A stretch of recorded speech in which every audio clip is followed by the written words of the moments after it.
Welcome to our tutorial on how to access the Center Operators Report in Docket. Let's begin. First, log in to your Docket account. Next, go to the top navigation menu and select Business Reports from the drop-down menu. Now, in the subsequent menu, choose Management Report. On the Management Reports page, locate and click on the Center Operators Report option to access the report.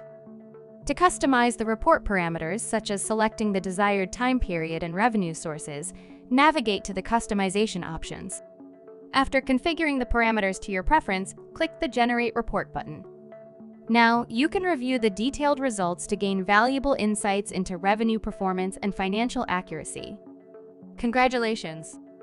You've successfully accessed and customized the Center Operators Report in Docket. Thanks for watching this video. Check out our How to Videos playlist to watch more videos like this.